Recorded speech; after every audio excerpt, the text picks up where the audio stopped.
covered polygamy and sex sins and all this other things. And Leviticus 18 and 20, not 18 verse 20, but chapter 18 and chapter 20, they're redundant. But in chapter 18 of Leviticus, it talks about the thou shalt nots, and it's very specific.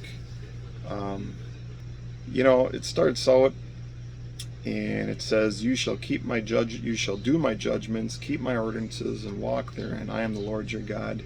You shall therefore keep my statutes and my judgments, which if a man do, he shall live in them. I am the Lord. So you read that, and that prefaces the sexual no-nos. And then in Leviticus 20, it gives the consequences for these things. And so I would label this, some sins are unto death while others are not. And this is the sexual no-nos. Sex, adultery, for example. It defines adultery as sex with a married free woman. And this is in a different place, like Exodus 20, I think it is. It says that if you have sex with a married woman or a betrothed woman that's free, you're a dead man. If you have sex with a married slave, nothing. You offer a sin offering, whoop-de-doo, and then the woman gets beat. But going back to Leviticus 18, here's a list of sexual sins and their consequences. Sex with a mother and father, that is like a death penalty. So, sex with the father's wife, I don't think this is implying the mother, equals death. Sex with a daughter-in-law, death penalty. Sex with another man, death penalty.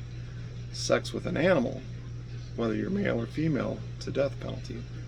Sex with a daughter and a mother at the same time, that's not just death, but it's death by fire. Sex with a sister, it just says you should be cut off from your people. Now, depending on which Bible you use, some translate that it's still death, and other translations, it's basically like it's a public excommunication. So you make your choice. Sex with a sister, cut off from your people. Now here's something interesting. Sex with a menstruating woman, you are cut off from your people. That's a big deal. Like, you are excommunicated for having sex with a woman that's on her period. Sex with an uncle's wife, it's no death penalty. It just says they'll die childless. Sex with an aunt, it just says they'll bear their iniquity, whatever that is. Sex with a brother's wife is they'll die childless.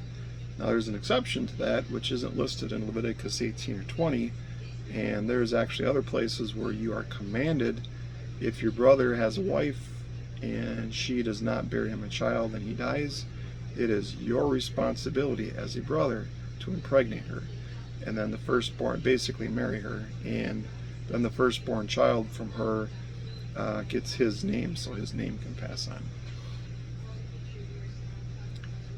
There is no penalty for having sex with two sisters. It's a sin in 18. In 20, there is no penalty. Isn't that interesting?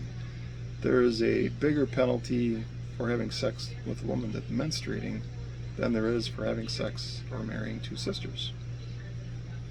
That's the word of the Lord. Yeah. It's kind of funny, actually. But, I mean, it is what it is. One big thing is, if there is no thou shalt not, it's not sin. So, lesbians, it is not mentioned anywhere in the Bible. There is a verse in the New Testament which you can imply that that's what it's talking about, but you have to imply because it's not specific. It just says women doing that which is against nature. What does that mean? Does that mean having sex with animals? What does that mean? It's not defined. And so, because it's not defined, you have to go back into the Old Testament and find what is prohibited for women to do sexually. Women are not supposed to have sex with animals. It doesn't say anything about women fooling around with each other.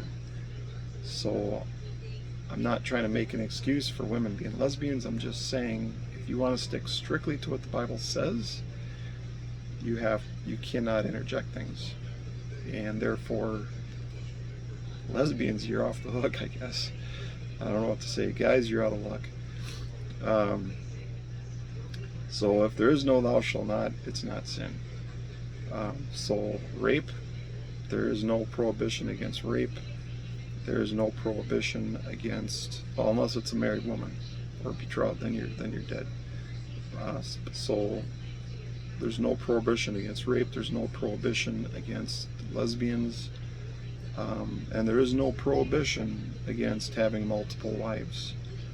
So those are three that today are considered no-nos, and apparently God doesn't have a problem with that. And it prefaces the chapter with, hey, these, I'm God, and these are my statutes and my judgments, and if you do these things, you'll live. So, I mean, he kind of makes a big hoopla out of it, and then forgets to add those things, so apparently he doesn't have a problem with that. And so you take that for what it is. So having multiple wives, there's no thou shalt not. It's just, you're not supposed to have a mother and a daughter at the same time, and you're not supposed to take two sisters. But if you do take a mother and daughter, you're supposed to be killed. In fact, I think it was burned with fire. And then if you take two sisters, it's prohibited, but yet there's no penalty.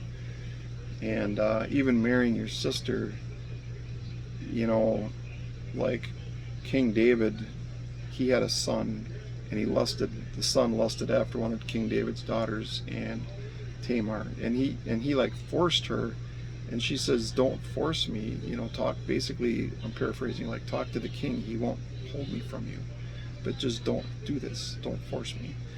So that implied like that would have been okay. And then if you look at like Abraham married his half-sister, apparently God had no problem with that.